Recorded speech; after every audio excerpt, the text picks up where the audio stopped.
Welcome to Noble Character Training. 품격 있는 성품 훈련에 오신 여러분들을 환영합니다.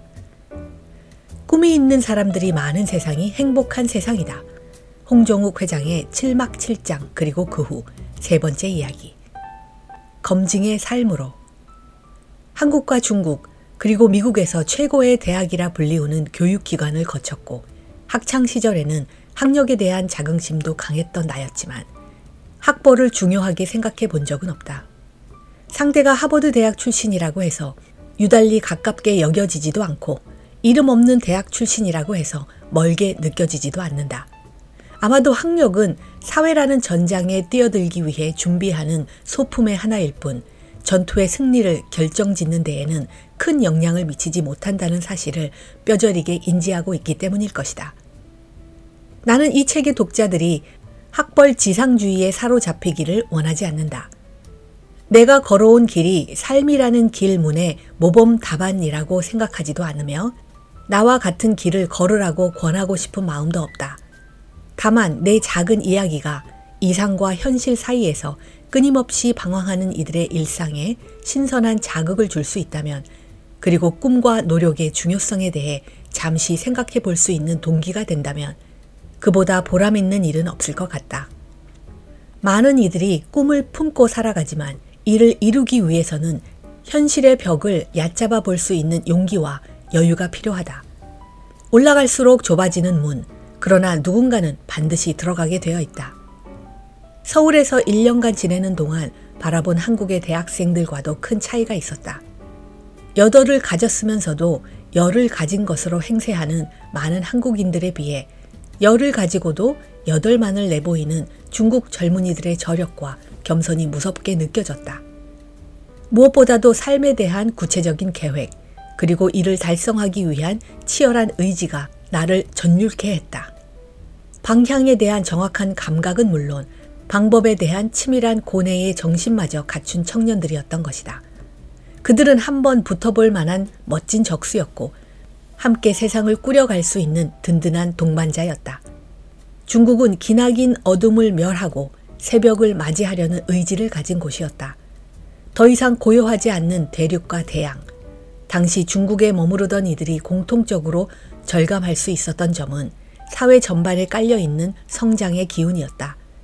찬란한 아침을 예고하고 검푸른 새벽의 위용, 위대한 역사의 도래를 알리는 무언의 중압감이 중국을 바라보는 모든 세계인들의 가슴을 짓누르고 있었다.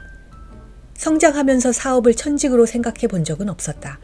물론 어떤 길을 걷게 되더라도 경제에 관한 지식과 기업 경영의 경험은 필수라는 생각은 갖고 있었다. 그러나 만일 사업에 뛰어든다면 차 한 잔을 팔더라도 내 사업을 하고 싶었지 남의 회사에 취직해 최고 경영자의 자리까지 오르고 싶다는 희망을 가져본 적은 없었다. 특히 아직까지 노력해서 이루지 못한 일은 없었다. 세계의 엘리트들과 경쟁해온 내게 남들 다 하는 사업이 어렵게 여겨질 리 없었다. 음악과 미술 그리고 영화는 내 삶의 중요한 일부이다.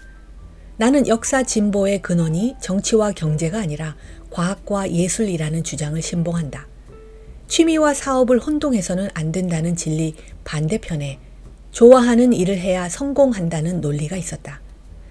나는 뜻을 같이 하는 이들과 함께 국내 최초로 세계의 재즈 연주자들을 초빙하여 자연스러운 공연을 개최하는 재즈클럽 캐멜롯 서울을 세우게 되었다. 캐멜롯 서울은 시설과 설비 면에서 독보적이었으며 건축 설계에서부터 기획, 진행, 요리에 이르기까지 최고의 인력들이 동원되었다. 그러나 가장 큰 과오는 다시 한번 내 교만에서 비롯되었다. 모든 운영을 체계화하면서 원격 경영이 가능할 것이라는 나의 예측은 보기 좋게 빗나가고 말았다. 한두 달 동안 사업체를 안정시킨 후 학업을 위해 중국으로 떠날 수 있을 것이라는 내 발상은 참으로 어리석었다. 신규 사업은 아무리 최고의 인력과 설비 그리고 완벽한 시스템을 구비해도 창업자의 지속적인 헌신과 노력 없이는 궤도에 오를 수 없다. 결국 나는 캐멜롯 서울을 동업자들에게 맡기고 중국으로 향하게 되었고 급기야 이를 헐값에 매각하기에 이르렀다. 창업과 경영에 대한 경험치고는 너무도 무책임했으며 지나치게 비싼 대가를 지불해야 했다. 어찌되었건 나는 2년이라는 짧은 기간 동안 학업과 사업의 실패를 동시에 경험하게 되었다. 결론적으로 나는 전문적인 지식과 경험을 습득해야 했다. 학자로서 이론에 충실하거나 예술가로서 현실을 초월할 수 있는 용기를 배우지 않는 한 나는 더욱 기능적이고 전문적인 역량을 갖춰야만 했다. 법을 알아야 했고 숫자를 알아야 했다. 사회인으로서의 나를 개발해야 했으며 사회에 절실히 필요한 이가 되기 위해 다시 한번 총력을 기울여야 했다. 그리고 무엇보다도 내 이상과 능력의 격차를 최소화해야 했다. 어떤 경우에도 이상을 낮출 필요는 없었다. 단지 나의 역량을 최대치로 끌어올려야 했을 뿐이다. 나의 교만과 무지가 오늘의 부족한 내 모습이 몸서리칠 정도로 싫었다. 그러나 그 분노와 자괴감 속에서 엄청난 기운이 꿈틀거렸다. 수치스러운 오늘의 냄새를 떨쳐버리고자 하는 진보의 열망. 그 강력한 힘이 다시 한번 솟아오르기 시작했다. 1995년 가을 나는 미국 스탠포드 대학의 법과 대학원에 입학했다. 로스쿨은 입학과 졸업이 어려운 과정으로 잘 알려져 있다. 특히 예일, 스탠포드, 하버드, 컬럼비아, 시카고 대학 등 명문 로스쿨에 합격하는 일은 가히 생존 경쟁을 방불케 한다. 직장 경험을 최우선시하는 경영학 석사 과정, MBA와는 달리 법무 박사 과정에 합격하기 위해서는 학부 성적이 우수해야 할 뿐만 아니라 LSTA, 법대 입학 고시에서 좋은 점수를 획득해야 한다. 나는 의무 과정 외에도 기업 금융과 인수합병에 관한 공부에 몰두하기 시작했다. 스탠포드 로스쿨은 학교보다는 취업 전선으로 규정하는 것이 더 적합했다. 무엇보다도 인상적인 것은 교육의 목적이었다. 법과 규정에 대한 지식을 주입하기보다는 법을 다루는 사고 체계의 구축에 초점이 맞추어져 있었다. 법을 암기하기보다는 이해하는 방법을 익혀야 했으며 이를 활용, 적용하는 훈련을 받았다. 학습의 강도 역시 초우트, 하버드 대학 혹은 북경 대학의 그것과는 차원을 달리 했으며 학생들은 깨어있는 모든 순간을 학습과 학습에 대한 직정으로 보내야 했다. 더불어 학습의 성격 또한 상위 교육기관으로서의 진학 등 구체적인 목표를 위한 것이 아니라 한층 활용 가치가 높은 사회인, 전문인이 되기 위한 것이었다. 법무 박사 학위를 취득하는 절대 다수의 학생들은 변호사의 진로를 택한다. 전문 분야는 다르지만 대개 정관, 재계에서 변호사의 업무를 수행하게 되며 이미 졸업 이전의 방학을 이용하여 관심 분야의 경력을 쌓는 것이 필수로 되어 있다. 나 역시 1년차 여름방학 때는 샌프란시스코 검찰에서, 2년차에는 뉴욕의 스카덴과 홍콩의 프레시필드 국제법률사무소에서 경험을 쌓았다.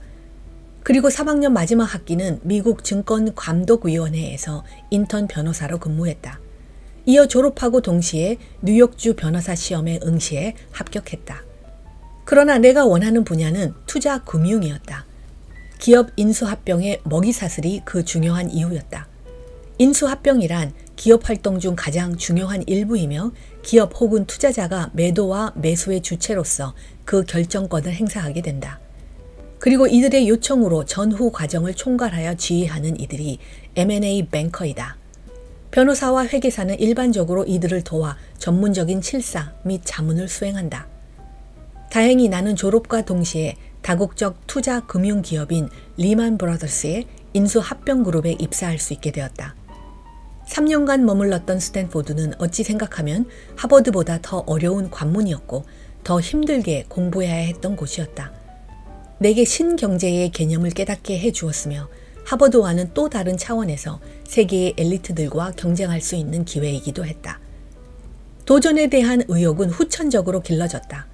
안락하고 평범한 삶에 대한 거부감, 그리고 미지의 세계에 대한 끊임없는 동경 역시 환경과 교육이 내게 준 선물이다. 도전적인 삶을 살아가는 이들이 아쉽게도 결혼과 더불어 안정적인 삶의 축으로 방향을 선회하는 경우를 자주 봐왔다.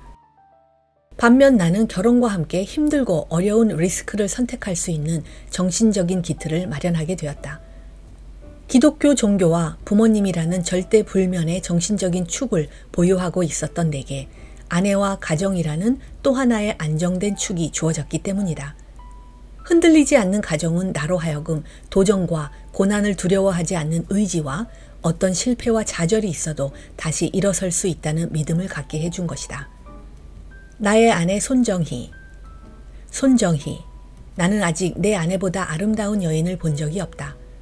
1995년 6월 친지들과 함께 점심 식사를 하기 위해 카멜로 서울에 들어선 그녀를 처음 본 순간 나는 저 사람이 바로 내 아내라고 결심하게 되었다. 그리고 4년 후인 1999년 1월 나는 서울의 한 교회에서 아내와 결혼했다. 내 아내는 조용하고 향기롭다. 가식을 혐오하고 교만하지 않으며 겉과 속을 구분하는 지혜를 지녔다. 한국과 미국을 공유하며 문학과 예술을 사랑하고 곁에 있음만으로도 나를 가득 채운다. 나는 내 아내를 사랑하며 아내와 관련된 모든 사람들을 좋아한다.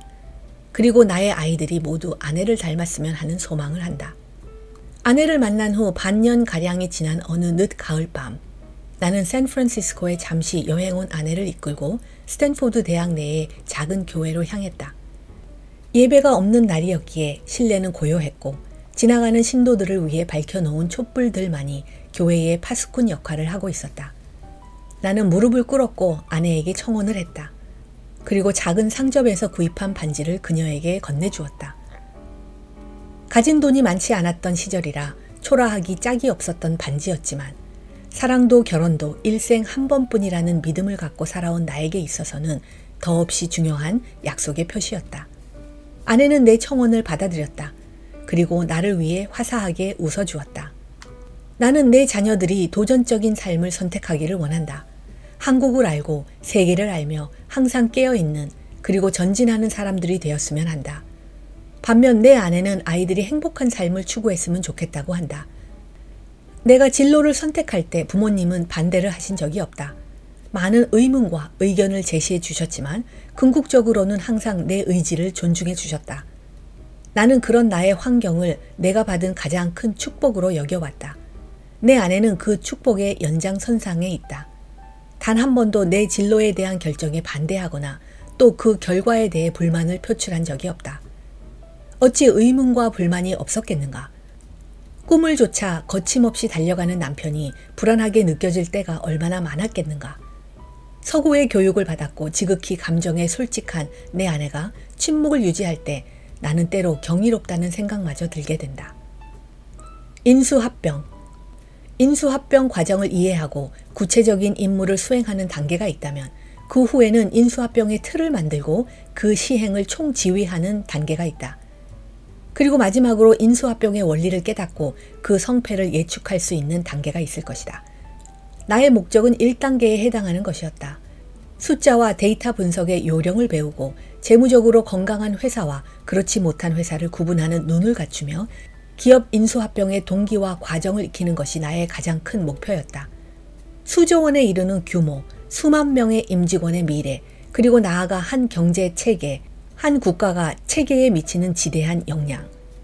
기업 간의 인수합병은 개인의 욕심을 채우기 위해 순간의 위기를 극복하기 위해 혹은 기술적으로 단기간에 차익을 올리기 위해 추진해서는 안 될 작업이다. 물론 수익 창출이라는 기업 활동의 절대적인 명분이 인수합병이라고 해서 예외일 수는 없다. 다만 회사의 수익성을 강화하고 점유율을 높이기 위한 방편의 하나로서 장기적이고 발전적인 시각에서 추진되어야 한다는 뜻이다. 즉 거시경제와 미시경제의 흐름을 읽고 확실한 목표와 치밀한 전략을 수립한 후 쌍방 간의 진지한 논의를 거쳐 최소한의 비용으로 최단 기간에 마무리해야 하는 것이 바로 인수합병이다. 한국인이고 싶지 않으면 이민을 떠나거나 거주지의 국적을 취득하면 그만이다. 다만 나는 대한민국 이외의 국적을 가져본 적이 없다. 17세 때 미국 영주권을 취득했을 때에도 한국 국적을 유지했으며 17년간 외국에서 생활하는 동안에도 미국 혹은 기타 국가의 시민권이 필요하다고 느껴본 적은 한 번도 없다. 영주권을 소지하고 있는 것만으로도 장학금을 받거나 취업을 하는 데에는 아무런 지장이 없었기 때문이다. 무엇보다도 미국은 내게 많은 것을 주었고 내 인생의 소중한 일부분을 차지하고 있었지만 국적을 바꿀 정도로 고맙거나 중요했던 것은 아니었다. 원정 출산이란 기이한 현상이 사회적 문제로 대두되고 있다. 안타깝고 부끄러운 일이다. 살기 좋은 환경을 제공하지 못하고 있는 국가의 잘못이요. 이 같은 현상을 방치하고 또 이를 통해 이득을 취하고자 하는 사회의 잘못인 동시에 분별력 없는 부모들의 잘못이기도 하기 때문이다. 내 딸 지승이는 내가 미국의 뉴포트 비치에서 근무할 당시 태어났기 때문에 현재 미국 국적을 보유하고 있다. 지승이가 성인이 되면 아마도 국적 선택의 문제에 대해서 고민해야 할 것이다. 미국의 영주권을 소지함으로써 병역 면제를 받았던 내가 영주권을 포기하고 군에 입대하기로 한 까닭은 이제 귀국해야 할 때가 되었다는 판단에서였다. 아내 그리고 딸 지승이와 함께 서울로 돌아온 나는 더 이상 한국을 떠나고 싶지 않았다. 아직 경험도 교육도 부족했지만 이제 부모님과 가족을 가까이서 보고 싶었고 지승이가 서울에서 성장하기를 바랐다. 그리고 무엇보다도 이방인의 삶을 청산하고 싶었다. 만 35세까지 외국에서 거주할 경우 병역이 영구히 면제된다는 조항이 있었지만 재고할 만한 가치는 없었다. 이미 한국에서 살기로 결심한 이상 미국의 영주권은 불필요했으며 영주권을 포기함으로써 발생하는 병역의 의무는 이행해야 마땅했다. 아내에게 미안했고 중대장보다 고령이라는 사실이 마음에 걸렸으나 반드시 완수해야 하는 의무였다. 나는 1970년생이며 양친이 모두 환갑을 맞이하셨고 누이들이 모두 분가한 상태라서 법규에 의해 6개월간 공익요원으로 근무함으로써 병역의 의무를 완수할 수 있었다. 2001년 12월 나는 육군 제34단에 입대해 4주간의 신병훈련을 마쳤다.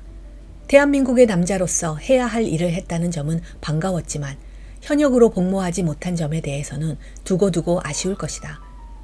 32살에 공익요원을 어떻게 대해야 할지 몰라 나보다 더 불편해했던 관계자들에게도 미안한 마음이 든다. 소중한 시간, 더 이상 고용된 전문가로서 비싼 봉급을 받으며 기업들의 심부름을 하고 싶지는 않았다. 경제와 법률을 논하기 이전에 작더라도 나의 사업을 경영하고 싶었으며 혼신의 힘을 다해 반드시 무엇인가를 만들어내고 싶었다. 언론사 경영은 매우 어려운 것으로 알려져 있다. 기본적으로 수익 구조가 취약하고 조직 관리가 힘들다. 공익과 사익의 사이에서 끊임없이 고뇌해야 하며 단기간 승부란 불가능하다. 그러나 언론사 경영 못지않게 어려운 과정이 언론사 인수가 아닌가 싶다. 우선 단단한 마음의 준비가 필요했다. 33살의 한 젊은이가 중앙 언론사를, 그것도 2개의 전국지를 보유한 50년 전통의 언론 기업을 인수한다는 것은 상식적으로 불가능한 일이었다. 언론사를 경영하기 위해서는 막대한 재력을 보유해야 한다는 것이 불문율처럼 되어 있었다. 사실이었다. 도전이라고 칭하기에는 무모한 발상이었다. 내 주변에는 언론사 경영에 대해 자문을 해줄 사람도 언론사에 투자를 하고 싶어 하는 사람도 없었다. 내가 주도하는 일이라면 무조건 함께 하겠다던 많은 이들이 거짓말처럼 사라져버렸고 나 역시 평소와 달리 그들을 설득하려 하지 않았다. 참여와 투자를 권유하기에는 실패의 리스크가 너무 컸기 때문이다. 만약 헤럴드 미디어의 임직원들이 이 근본적인 명제에 동의한다면 나의 인수는 성공할 수 있을 것이라는 확신이 있었다. 나는 부모님과 주변의 친지들을 조용히 설득해 갔다. 투자와 관련된 위험 요소를 상세하게 설명하고 그러나 충분히 도전해 볼 만한 가치와 의미가 있는 일임을 알렸다. 무엇보다도 앞길이 창창한 젊은이로서 실패할 경우 모든 것을 전적으로 책임지겠다고 약속했다. 헤럴드 미디어를 구조조정 이후 재매각하여 단기간에 부를 창출하고 싶은 의향은 없었다. 2002년 12월 4일 나는 극적으로 헤럴드 미디어의 인수에 성공했다. 주식회사 신동방이 소유하고 있던 50%의 지분을 일괄 매수함으로써 헤럴드 미디어의 대주주가 된 것이다. 그동안 배웠던 투자 및 금융 기법은 모두 내던져버리고 가족의 투자와 대출이라는 가장 기초적인 방법으로 인해 자금을 마련했다. 모든 장애를 뛰어넘을 수 있었던 것은 나의 능력이나 자금력 때문이 아니었다. 나와 헤럴드 미디어의 미래를 믿고 도와준 가족과 하나님의 도움이 있었기에 가능했던 일이다. 한 인간의 능력과 지혜에는 한계가 있음을, 모든 일에는 합당한 이유와 목적이 있음을 다시 한번 절감하지 않을 수 없었다. 나는 몇 가지의 원칙만을 가슴에 새기고 언론사 경영에 뛰어들었다. 구조조정을 비롯해 고통스러운 현안이 산재해 있었다. 한 기업을 성공적으로 경영하기 위해서는 많은 난관을 극복해야 한다. 한 사람의 노력으로 이루어지는 일이 아니며 단기간에 도달할 수 있는 목표도 아니다. 그러나 헤럴드 미디어의 가능성은 무한하다. 권력 기관이 아닌 서비스 기업으로서의 언론, 독자 위에 군림하는 언론이 아닌 독자를 찾아가는 언론, 그리고 영원한 내수 산업이 아닌 동북아 중심 국가 창출의 선복에 선 언론, 그것이 바로 헤럴드 미디어의 약속된 내일인 것이다. 30하고도 셋, 나는 경험의 길을 끝마치고 검증의 길로 들어섰다. 어떤 실수나 실패도 경험이라는 편리한 틀 속에서 미화할 수 있는 권리를 나는 남들보다 일찍 포기했다. 이제 나의 실패는 많은 사람들을 더불어 불행하게 만드는 결코 용납할 수 없는 결과를 의미한다. 그러나 나는 내 역량의 한계를 누구보다도 잘 알고 있다. 홀로 서기에는 내 그릇이 턱없이 부족하다는 사실을 직시하고 있었으며 오만과 자신감의 차이를 깨닫기 위해 노력한다. 아집과 의지를 착각하지 않으며 분명 경륜만이 답할 수 있는 질문이 있음 또한 알고 있다. 무엇보다도 하나님의 능력과 판단을 믿고 내가 그의 명을 지켜 행하는 한 하나님께서 나와 나의 사우들을 세계의 모든 민족 위에 뛰어나게 하실 것임을 믿어 의심치 않는다. 나는 가족과 회사, 아직 그들을 책임지지 못하면서 사회와 국가에 대한 꿈을 저울질할 수는 없다. 가정과 회사에 대한 내 의무를 다한 후 새로운 목표를 영위하려 한다. 이제부터의 모든 목표는 홀로 선 모습으로도 가치가 있어야 하고 반드시 자아 만족 이상의 의미가 있어야 할 것이다. 내가 누린 치열한 삶의 축복을 동시대를 살아가는 이들과 함께 나눌 수 있어야 하며 누군가에게 기여할 수 있어야 한다. 나의 오늘이 수많은 이들의 헌신과 선도에 의해 이루어진 것인데 어찌 내일을 이기적으로 영위할 수 있겠는가? 지나온 길은 한낱 추억거리가 아닌 내 현재와 미래의 일부여야 한다. 후회 없는 삶을 살아야 한다고 한다. 삶의 순간순간을 살아 숨쉬기 위한 노력, 항상 깨어있기 위한 노력보다 힘든 일은 없다. 치열한 삶을 가능하게 하는 그 원초적인 비밀은 무엇인지, 미약한 우리들이 깨어있는 모든 순간에 굳은 믿음과 바른 판단으로 삶을 영위할 수 있는가? 만족스러운 삶을 살고자 하는 희망보다는 후회 없는 삶을 살기 위한 강한 의지가 있어야 가능한 목표가 아닐까 한다. 후회 없는 삶이란 흔들리지 않는 신념과 이로부터 뻗어나오는 순간순간에 옳은 선택이 어우러져야 하는 것이 아닌가? 꿈을 신봉하고 원칙을 지키며 사고와 행동을 병행하는 길뿐일 것이다. 위대한 삶을 누리라고 한다. 꿈과 함께 깨어있고 꿈과 함께 고뇌하며 꿈과 함께 전진한 이들이 있다. 한 길을 걸어 정상을 취하고 부와 명예를 획득한 그들을 우리는 성공한 사람들이라고 칭한다. 그러나 나의 목적과 실천이 자아의 만족이 아닌 이웃과 사회, 세계에 대한 기여라는 틀 속에서 빛을 발할 때 성공한 삶은 비로소 위대한 삶으로 승화한다. 위대한 삶은 베푸는 삶이다. 제로섬이 아니라 플러스 알파의 결과를 창출할 수 있어야 한다. 기여하고 싶은 꿈을 영위하는 사람들이 많은 세상은 행복한 세상이다. 진보하는 세상이며 중흥하는 세상이다. 일생을 바쳐 추구할 의미요, 가치가 아닐 수 없다. 진보라 함은 내일의 목적지를 향한 거창한 전진이 아니라 오늘의 부족함을 채우기 위한 소박한 노력이다. 나와 나를 둘러싼 모든 것에 오늘에 대한 철저하고 진지한 고민, 그 아픔을 동력으로 삼아 더 가득한 내일로 나아가려는 몸부림이다. 하루를 보내며 하루만큼의 빛을 질 수는 없는 일, 나의 부족함을, 기업의 부족함을, 그리고 사회의 부족함을 채워가는 일은 외롭고 힘든 책무이다. 그러나 성장이란 결국 시간과 고독을 다스리는 여유를 갖춰 나가는 과정이 아닐까 싶다. 푸르른 날, 이제는 이런 눈부신 토요일에 한시라도 빨리 보고 싶은 사람들이 있다. 사랑하는 아내와 지승이가 있고 이제 곧 둘째가 태어난다. 부모님은 변함없이 내 곁을 지켜주며 오늘도 누이와 여동생은 나를 위해 기도해 줄 것이다. 서툰 우정으로 시작하여 이제는 인생의 동반자가 되어버린 친구들은 여전히 내 삶을 향기롭게 하고 있다.